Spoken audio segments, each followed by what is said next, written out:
Yeah? Okay, so here is what we did so far. All we did so far is introduction to financial economics. And financial economics is the subject that studies the financial system. Okay. Financial economics goes into two separate fields. One very narrow field is the field of monetary economics.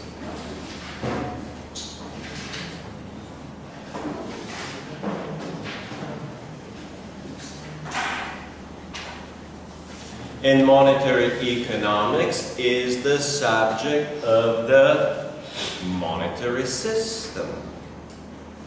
Monetary system. And monetary system consists of the, over there, yeah, central bank,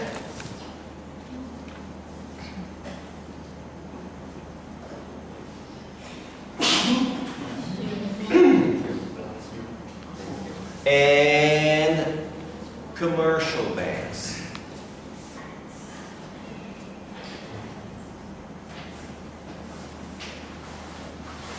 Okay, so this is the subject called money and banking, and that's what you're supposed to study there.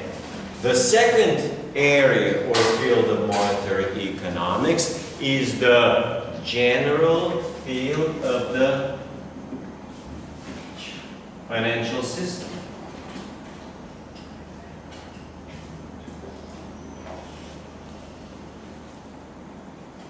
And the financial system has, again, repeating from the first lecture, three elements. Financial markets, financial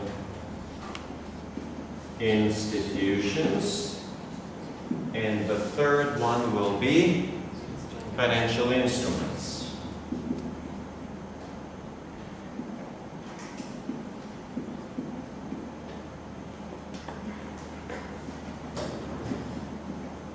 So, what we did so far was for financial economics would be chapters 1 to 4, only introduction, only overview, okay?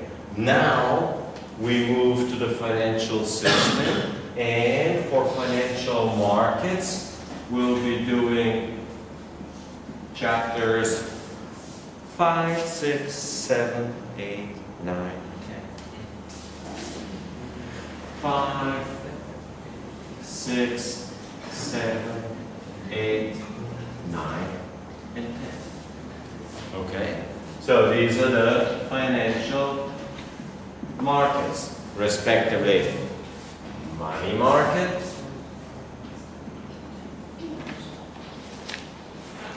next one is the bond market, mortgage market,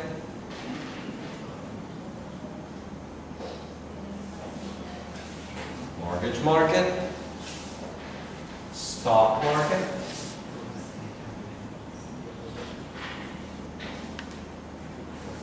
two more, forex, as in foreign exchange market, and what's the last one? Derivatives market, or markets, because there are many.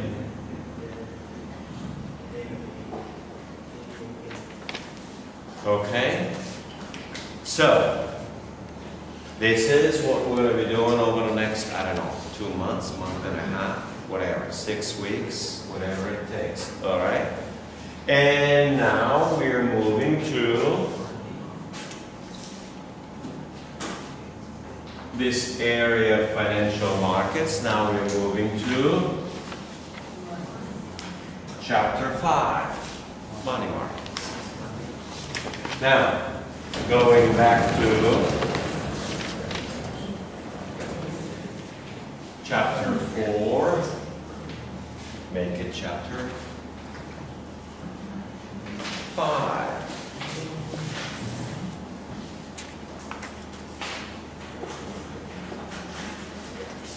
Money markets.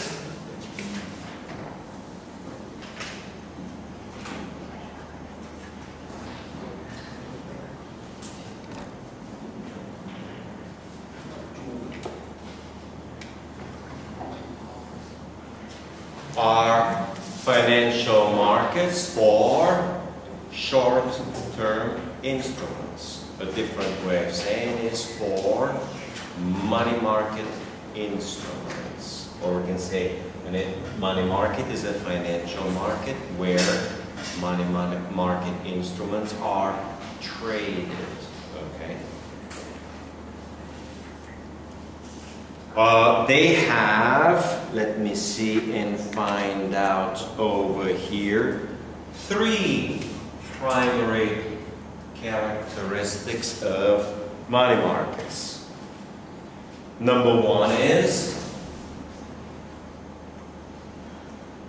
large denominations.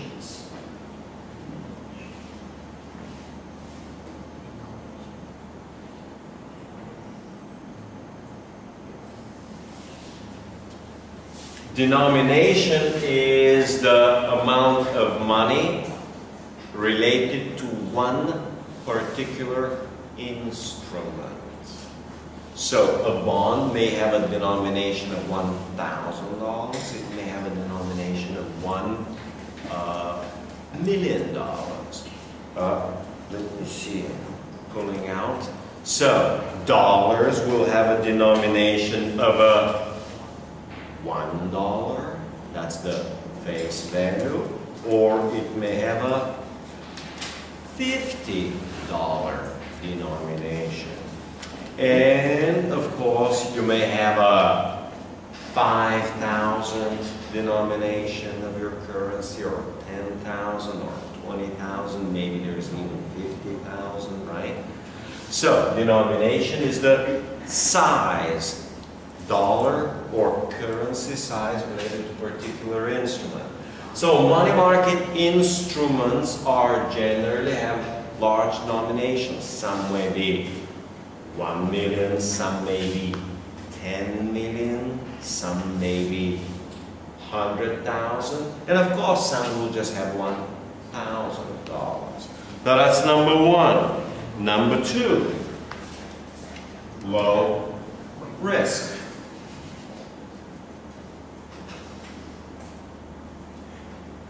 Low risk. These instruments are considered to be relatively low risk. Now, it's very important to understand that doesn't mean that the risk is low. Here, when we say low risk, we mean specifically low default risk. Default risk.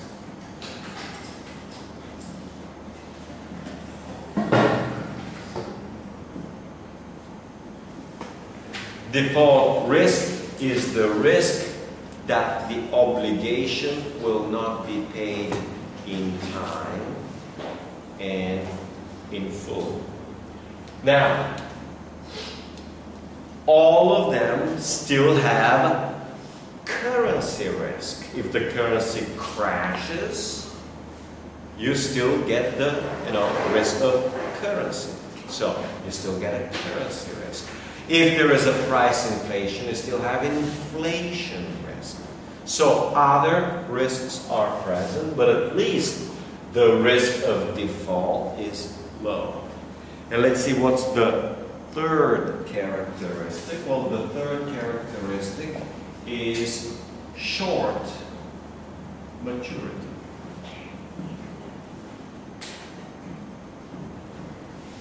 Short maturity. Sometimes 1 week, more commonly 1 month, 3 months, sometimes 6 months. Usually less than, we define it as less than 1 year, but in practice it's less than 270 days, less than 9 months. Because if it's more than 9 months, now there are regulations and other things happen. So these are the 3 money market, we gotta call them characteristics.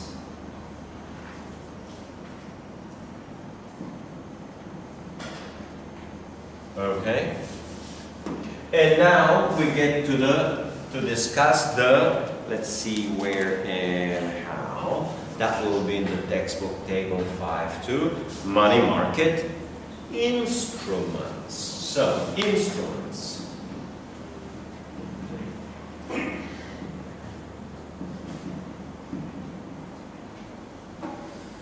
We say money market financial instruments. Okay. And we cover exactly 6. Now, you could have 10, you could have 20, you could have 100. You know, a financial instrument is created through financial innovation. You can have as many instruments as you can create. So these are the 6 primary. They're like 99% of the market. Okay? You may have all sorts of others, but these are the big ones. These are the main ones. These are the ones that determine the overall functioning of the money markets. So, first one, treasury bills. Sometimes the treasury is shortened for T, standing for T-bills. Number 2 is Fed funds.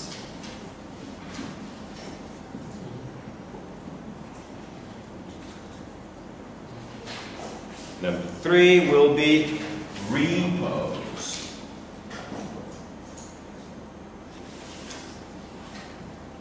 Number 4 will be commercial paper.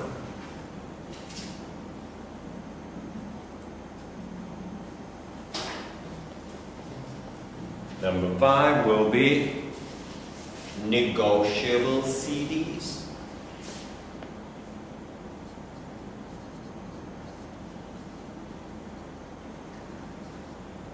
And number 6 is bankers' acceptances.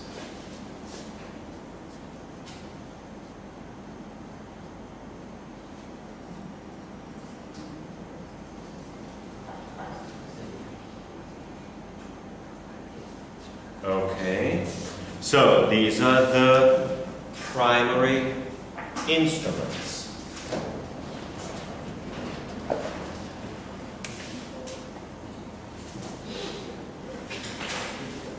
So, what we try to do is a number of things. First is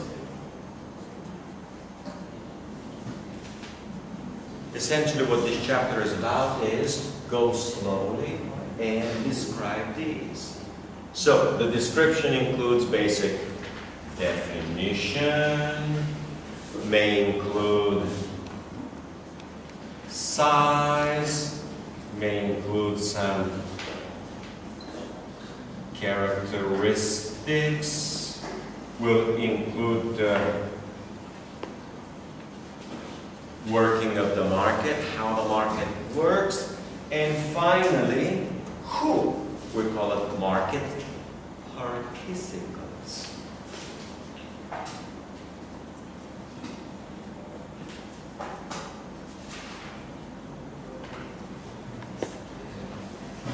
Market participants will be financial institutions, maybe the central bank, individuals, as in households, and maybe businesses or corporations. So we'll go slowly, step by step, to cover these. Okay, let's see what else I have. Well, that's it. Number 1. Number 1. Well, maybe I can do on this side now. Okay, let's do this side. Number 1, treasury bills.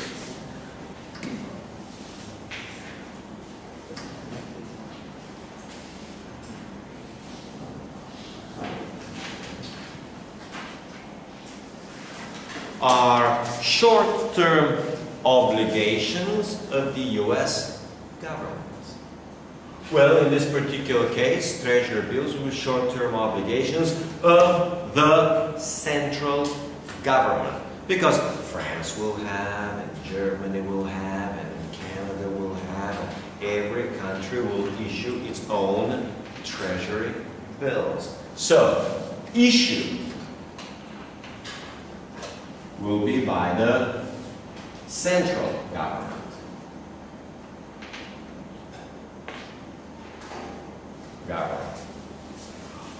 For every instrument, the most important characteristic to recognize and understand is the risk. These are said to be, but it's not at all true, and I just already explained. They're said to be risk-free, and they're considered to be risk-free. But just because it's said to be risk-free and considered to be doesn't mean. All it means is that they are default-free.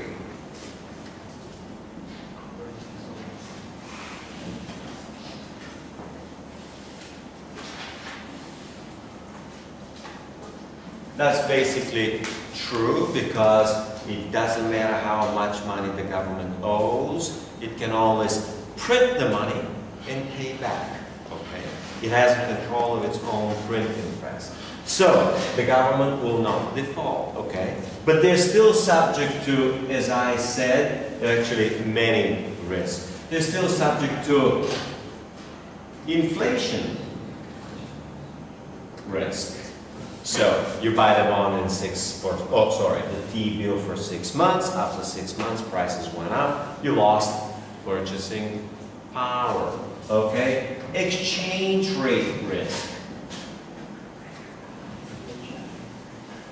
You bought it, but the currency you bought it in, whether it's US dollars or Japanese yen or whatever the currency in euro, the currency fell. So when you exchange the currency to some other currency, you still have exchange rate risk. And you can go through some of the risks that we did before. They are subject to some sort of interest rate risk. Again, it's very important to understand that everybody keeps saying that they're risk-free and this is the risk-free rate, but it's not. It's only default-free. All the other risks are essentially present. The next main characteristic is that the central bank uses treasury bills to conduct monetary policy.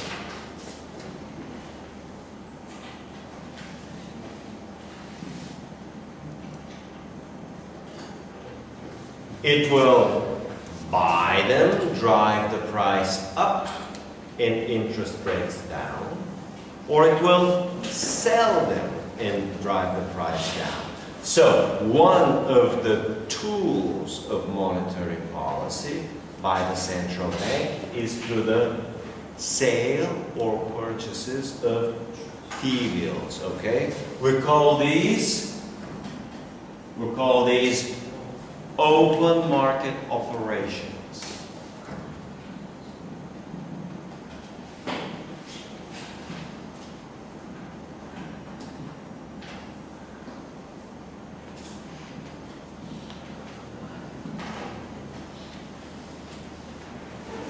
Again, open market operations are sales and purchases of treasury bills by the central bank for monetary policy purposes in order to affect the money supply or interest rates.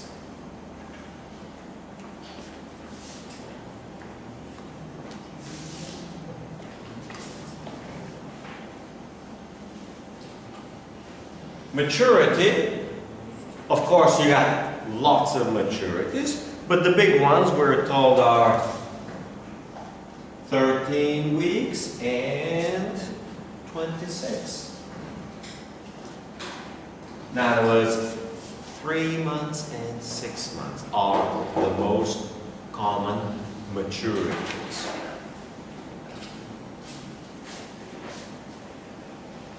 Let's see. This applies, this is now beginning a general concept. It applies to these, but applies to the sale of any security. It's a mechanism to sell security. And any security could be done when it's sold with a bid. People will bid. They will ask or offer how much they want. So, bids are competitive bid.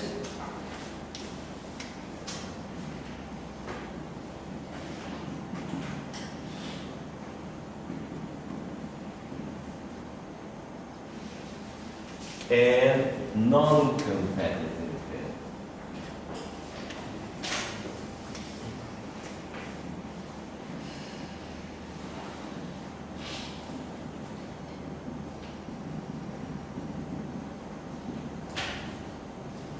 Some securities will use only competitive bids. Other securities will use non-competitive bids. And some will use both competitive and non-competitive. Now let's see what's the difference.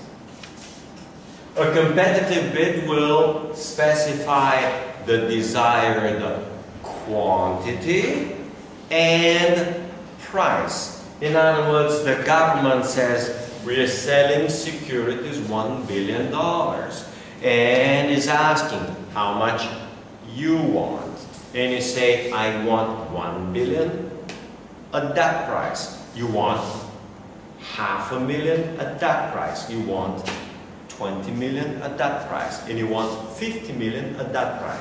So a competitive bid will provide both the quantity, the size, how much you want to buy, and the price you want to pay. And then all the bids are ordered by price. You order the highest, will give you first. You order the second highest price, will give you next. You offer the very low price, you get nothing. You order a high price. So what happens is, again, a little picture. Somebody offered very high price, they will get. The next person will offer the next price. They will get whatever quantity they want. The third person will offer a lower price, very high quantity. Then a few people offering. Okay, so it keeps going, and this here represents the quantity. Large quantity, very large quantity, very small quantity. Well, the government says we are offering that much for sale. So, everybody, this is the price.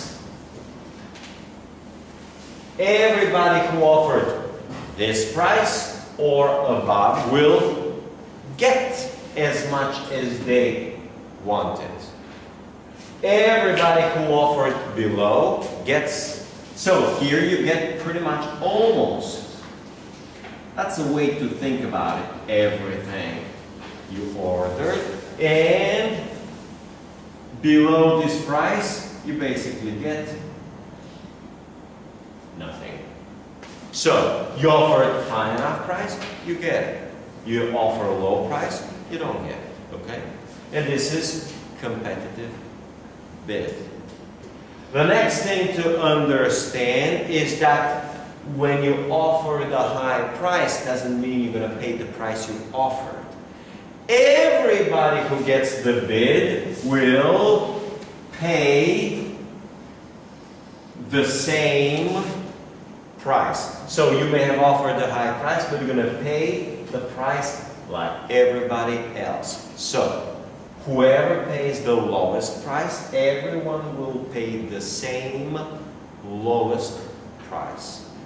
So, for example, I'm just making the example for you to understand that nothing to do with the real numbers. Is you're offering 60 cents, 70 cents, 80 cents, 90 cents, 100, 110, 120, 130. This is 150, 160, 170, 180.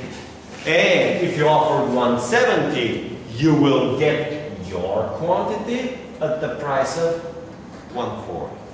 And that's the way it works, okay? You're not going to pay the high price that you actually offer. But if you offer the high price, it means you really want to get it. But you don't know what the price. If you offer a high price, one thing's for sure, you will never pay above what you offer. You're likely to pay below, but you don't know how much. Because it depends on who else wants to get it. Well, that's competitive bid. Now, going back to non-competitive bid. In a non-competitive bid, you say how much you want. You say the quantity. You want 50 million and you want 1 million. Non-competitive bid is always guaranteed to be always fulfilled at the competitive price. So, I'm just saying I want 1 million. Whatever the market price turns out to be. If the market price is 140, you will pay 140. If the market price is 90, you'll pay 90. But if the market price is 180, you will have to pay 180. Okay? So, in a non-competitive bid, you say you want 1 million, whatever the market price turns out to be. You'll have to buy at that price. And that's the way it works. So, non-competitive bids get filled out first at whatever the market price is, and then you fill out everybody else above, who bid above the market price, they'll get it at this. In other words, whenever there is a bid, everybody will always pay, competitive or non-competitive, bid above, will always pay the competitive price. Will pay exactly the same price. These guys will always get the full quantity or proportion full quantity. These guys above, bidding above, will also get their full quantity, and these guys will get nothing. The only difference will be in those guys here, they may be getting a proportionate. In other words, you bid right at the price, but too many people bid at the same price, so they'll just give you half and half. And that's how the competitive and respectively non-competitive bids work. So for this particular market, both are used at the same time, and you choose to make a competitive or non-competitive bid. Okay, let's see what else.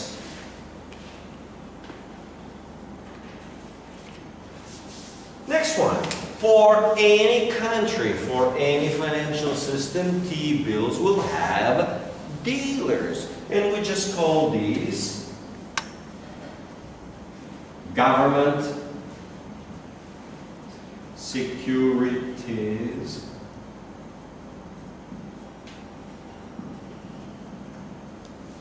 dealers. And they are, if we look, let me see, they are in the United States 24. To be a government dealer, and we call these primary dealers.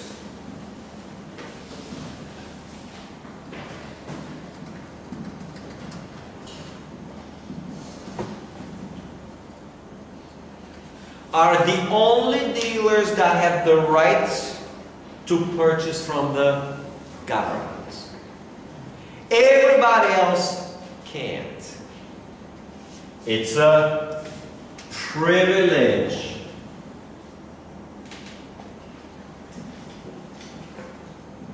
You must be rich, you must be connected, you must be part of the establishment, and this is a very profitable business. It is a business for trillions of dollars of volumes that can generate tens or maybe hundreds, tens of billions of dollars of profit. And there are only 24 of you who could do that. You're a dealer, it means that you buy from the government and then sell, meaning resell, at a profit to another bank, to a mutual fund, to a hedge fund, possibly but not very likely to individuals. So you buy and then you sell it. And the difference between the buy and the sell is called the spread.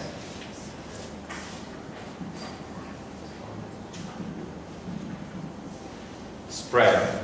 So, spread is the difference between a bid and an ask, the price that you offer to buy and sell.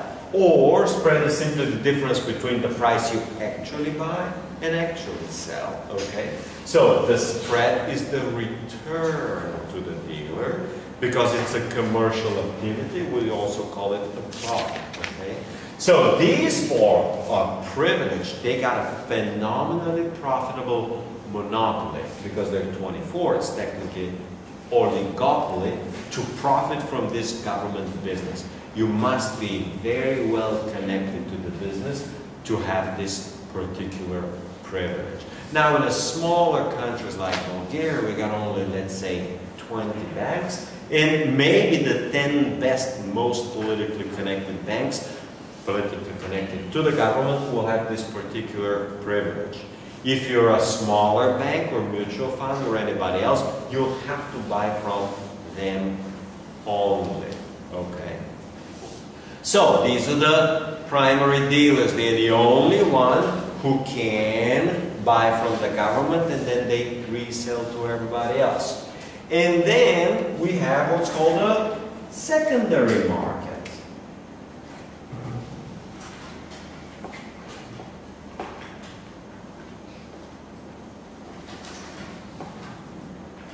A secondary market, again, is a market where anyone can buy and sell existing securities.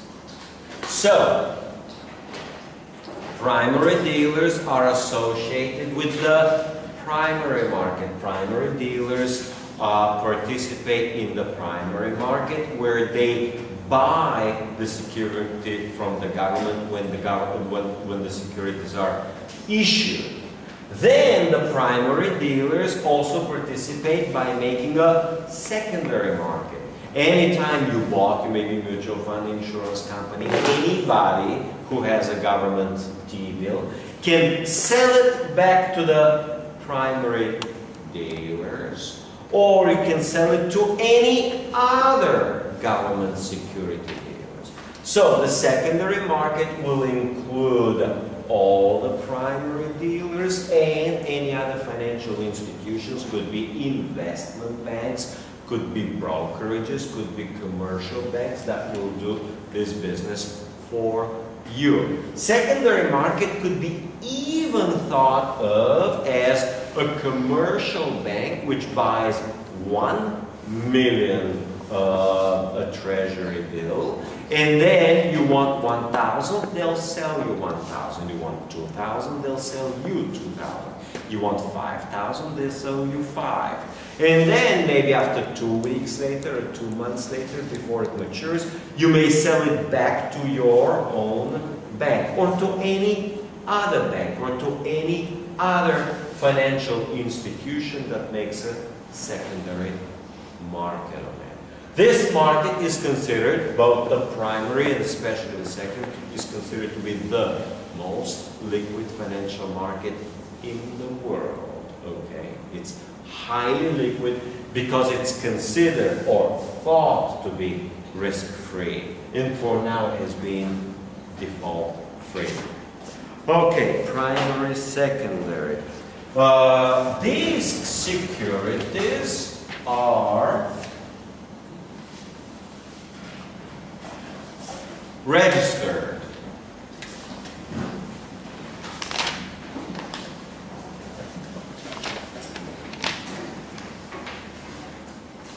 Now, the alternative to registered is called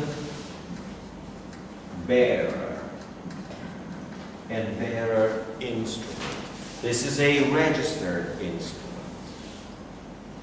Registered means that there is no physical certificate of the financial instrument.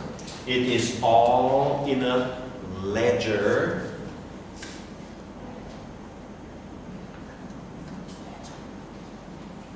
Ledger is a list of all securities and their owners, or a different way, list of all owners of the securities, and is similar to a list like this.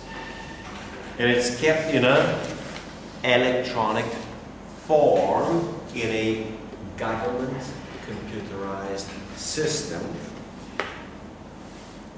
Okay, so it's in a ledger form, it's registered, so at any point in time you can look up the register and see who the current owners are. And the register is changed by, this is now a system specific only to the United States, but other governments will use similar system of their own called FedWire. FedWire is the Federal Reserve's transfer system, transfer of title, transfer of ownership system. Basically, two banks, member of the Federal Reserve. The Federal Reserve will keep record, and when you sell the security, the Federal Reserve, all will do is change the ownership from Bank A to Bank B. So the securities exist, and at any point in time, they'll indicate who was the old buyer and who's the new buyer. And the transaction will simply say old buyer, seller, and new buyer. Okay, old seller and new buyer. Okay, so it's also called, the ledger is simply called a book entry system.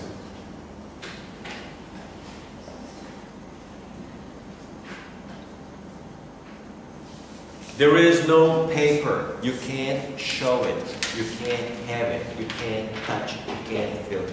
It's just a computer system. Okay? So that's registered. There is, of course, because of that reason, no physical transfer of paper. There is no physical transfer of paper. Okay? There's no physical certificate. Okay, next one. These instruments sell at a discount.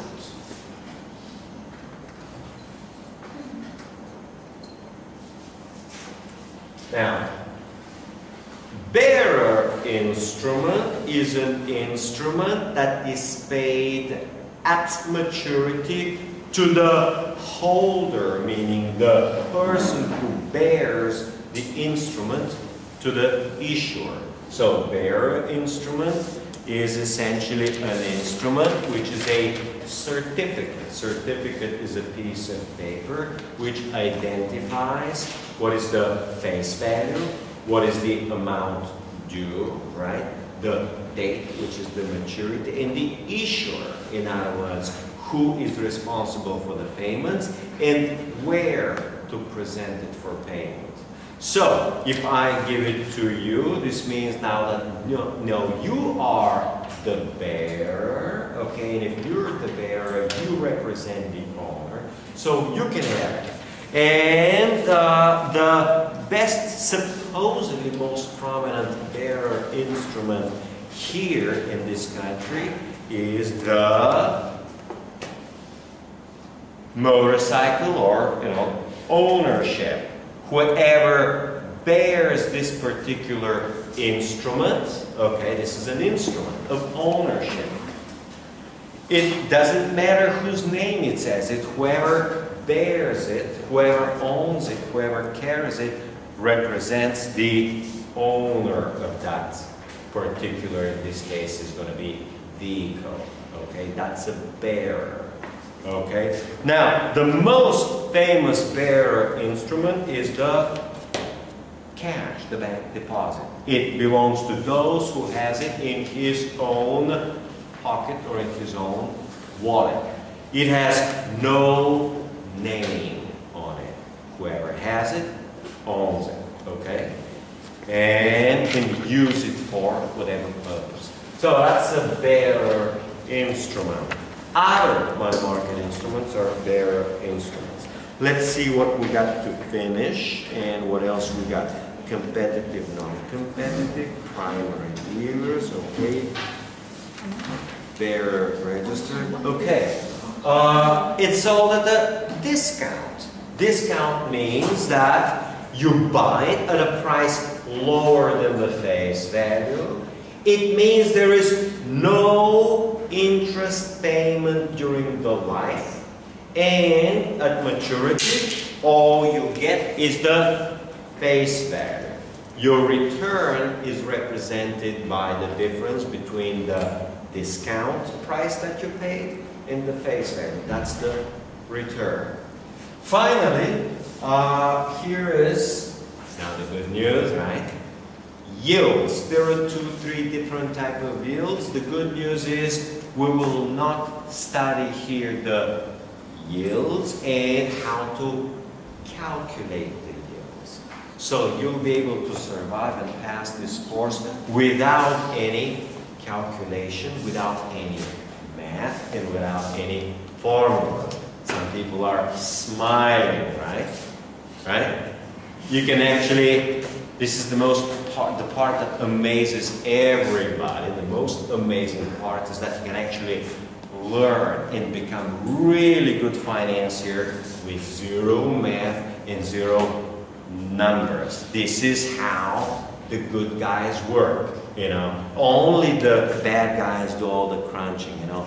The famous, glorious, let's say Warren Buffett, he doesn't do any of the financial math and all the other stuff.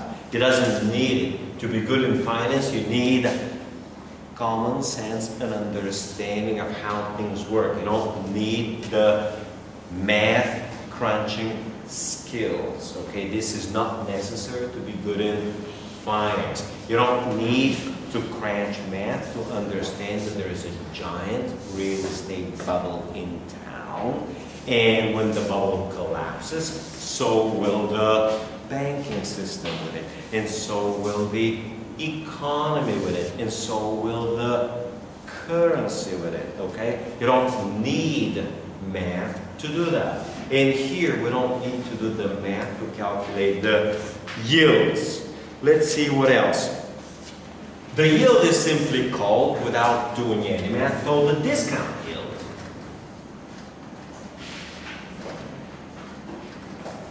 And you can see it in the textbook how it's done and how it's calculated. It's very simple, very easy, but you don't need to do that. The reason is that in this course, another requirement is that we study actually real world stuff, not mathematics. The real world is, what is the global financial crisis? What is a bubble? What is a currency crisis? What is the Asian financial crisis? So instead of spending 3-4 weeks on mathematical calculations, we're going to spend 3, 4, 5 weeks on real world events and what's going on around the world in the last 10 or 20 years. Let's see what else I have to complete this section. Well, that's the section is completed. So number 1, T-bills is completed, and with this we finished the lecture camera.